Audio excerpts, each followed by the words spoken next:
Alright, today I'm here with my iPhone because I'm going to talk to you about a resource for a minute that we have found to be invaluable. It's become really popular, so maybe you've already heard about it and maybe you already use it. But it's called LibriVox, L-I-B-R-I-V-O-X.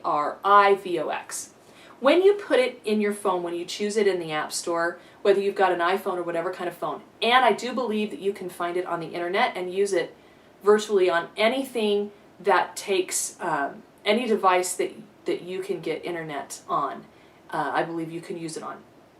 So it's going to say audiobooks in your phone or maybe on your computer, and what you're going to get to is a little field where you've got a search area and my library, and then popular books, free books, plus books, professional books, genres, etc., etc. You can click on any of those. You can also do surprise me down at the bottom. Authors, you can search for readings any number of ways. So this is how this works. LibriVox is a really cool tool. I don't know who thought of it. I don't know how it came into being. But what happens is that you can volunteer to read anything that's in the public domain so that others can listen to it for free. I'll give you one example of how I use LibriVox is that I don't replace my reading by listening to books, but I supplement it. So this is a place where you can get anything in the public domain and listen to it for free. But if you listen to it for free, you're going to get readers who have volunteered. I don't know how they do it, but they hook up with LibriVox and they use a recorder and they choose different things that they are willing to read for free, and then they'll read a segment of a book. So I just listened to Middlemarch, okay? And I kept my book close. So I put it in my phone and I have my headphones and I'm driving my kids around town, or I'm making dinner, or I'm doing the laundry, and I'm able to listen to some really enriching book, which is awesome. And then if there's something that's really wonderful and memorable that I want to not forget or be able to find again, I grab my book and I'm paying attention. Like another great thing on here is, like, for example, I've just been downloading Tom Jones. So I've also got Edgar Allan Poe on here.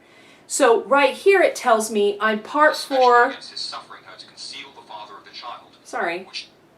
Pause that. Swore she would have out of her before the sun. So it says part 4 of 67. Those are basically the chapters. This one has an introduction, so it's 66 chapters probably, and it'll tell me how long this chapter is going to be. So I can look on there and I can say, okay, so since there's an introduction, I'm in chapter 3, or what he calls part 3, and I'm right in the middle of it. And so then I can go there and kind of search for a minute and find it and mark it in my book, or in the back of my book I can say in part 3 there's something wonderful. And then I can find that area again if I want to use it. And of course I'm creating a book groups program if I want to read it to my children, whatever it is. So that's really great. So people get on there, they read something for free for LibriVox. They'll read a section, they'll read a chapter. And the really great thing is you can listen to anything that's over 100 years old. That's the criteria. If it's over 100 years old, it's in the public domain. It's in the public domain, which means that there's no more copyright laws and you can republish it and quote it without having to get any permission. You can get anything in the public domain for free that's been recorded, and my experience is many things have been recorded. I've been able to get a lot of things that I wanted to get. But you can't choose the reader if you want to listen for free. And some of the readers are great, and some of them are more difficult.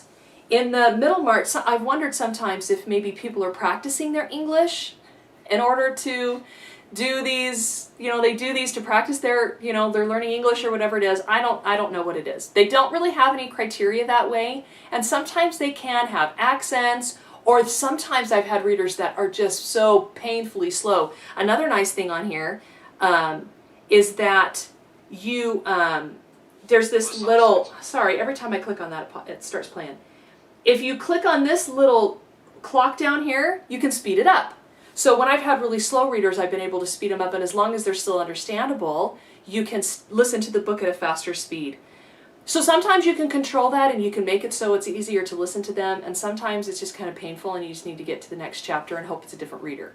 But by and large, overall, every once in a while you'll get somebody wonderful that will do a whole book, and the Tom Jones reader so far is doing the whole book, and I hope that he stays because I think he's a great reader.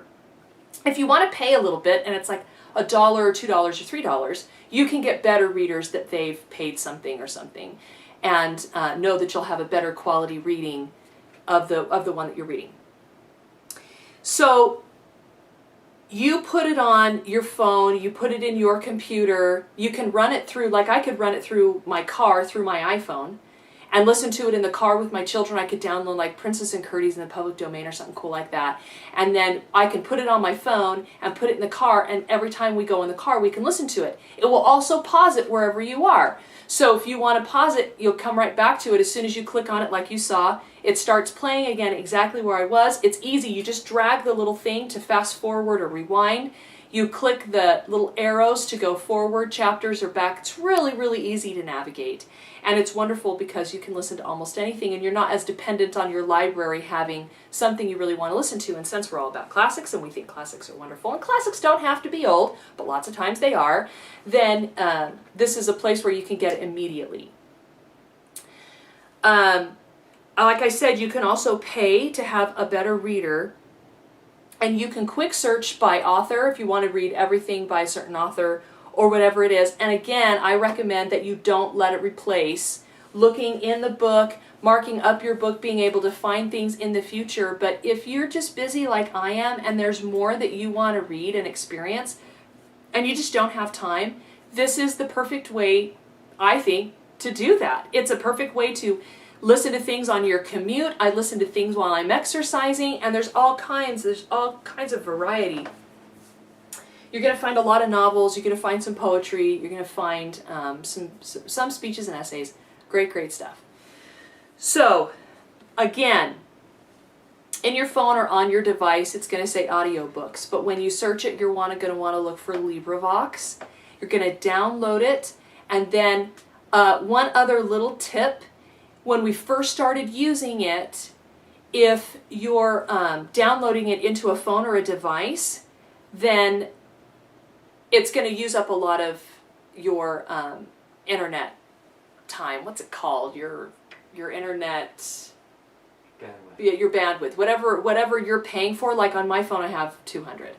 So 200 megabytes. 200 megabytes is my capacity. So I will start downloading it at home, and what happened was we would start the download, and then we would leave the house, and it would finish downloading without Wi-Fi and use up all of my data for that month.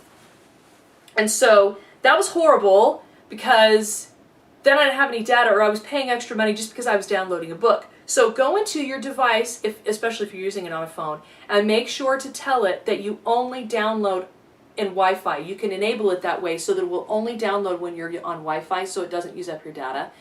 And it has a little bar down at the bottom that shows you the loading. It shows you what percentage it has loaded when it's loading the book.